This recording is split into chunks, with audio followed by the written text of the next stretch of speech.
Hi, everyone. I'm Chaya Parkov, licensed clinical social worker, trauma therapist, and coach for the soul, and educator of ancient Jewish wisdom. And this is Parsha RX, mental health prescriptions from the weekly Torah portion.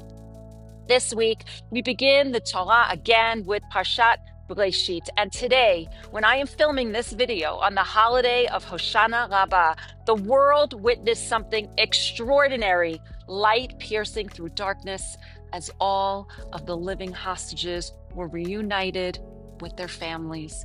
In the midst of deep pain and loss, a flicker of joy returned to our collective soul, and we have to let ourselves feel it because our brains and our hearts have been wired for pain for too long years, and really for thousands. To heal, we have to gently retrain ourselves to feel the joy without the fear. In our Parsha, God says, "Let there be light." So let's let that light in. In the very first chapter of Bereshit, the Torah tells us, "Vayivra Elokim et ha'adam b'tzalmo, b'tzelem Elokim bara oto." And God created the human being in his image. In the image of God, he created him. But what does it mean to be created in God's image? My teacher, Esther Ween, gives a powerful metaphor. Imagine you're walking down the street with your earbuds in, head down, deep in a podcast, and suddenly you see on the ground the shadow of an airplane. You don't need to look up at the sky to know there's a real airplane above you. The shadow proves it. In the same way, when we live as reflections of God in the world, we become like that shadow. People can see God's presence through us. That is our purpose and that is our power. That's the foundation. God created us in his image.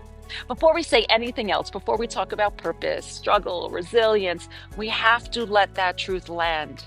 Being created in the divine image means that every human being, that's you, carries infinite value and innate dignity. So let's pause here, stay with that for a moment, breathe it in, just as God breathed life into you to bring you into this world. This isn't just theology, it's identity. And here's where I see it time and time again in therapy and coaching. When a person truly taps into their innate godliness and their connection to the divine, their mental health rises exponentially. It becomes an anchor in stormy times. But here's the thing, even if you grew up with a belief in God, that understanding often needs refining. Too many of us carry an immature first grade concept of God. Maybe we were taught he's sitting in the sky with a checklist waiting to catch us doing wrong. Or maybe he felt distant and abstract, more like an idea than a presence. That kind of concept doesn't hold up when life gets complicated. Part of the healing journey is maturing that understanding, moving from a child's immature concept of God to a deeper, mature relationship with the God who created us in his image. And in that rediscovery, we don't just find God, we rediscover ourselves. This parsha is also the first time we hear the word tov, which we often translate as good. But in the holy language of Hebrew, tov means suitable for its purpose. The word ra is often translated as bad, but it actually means not suitable for its purpose, like a chair with only 3 legs or a pen without the ink.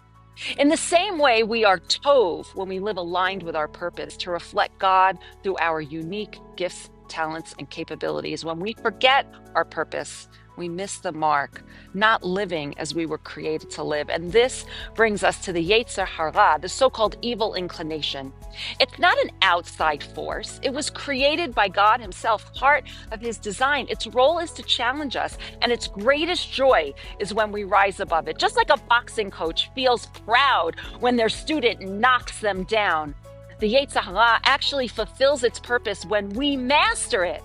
So here's our Parsha RX for this week. Anchor yourself in your divine image. Remember, your worth is infinite. Your purpose is to reflect God's light. And even in your struggles, they're designed to help you grow. And this week, as we begin again, let yourself feel the joy. Because when you know who you are and why you're here, you don't just survive, you become a living reflection of God in this world. And that changes everything and everyone and the whole world. from Denver, Colorado. Shabbat Shalom.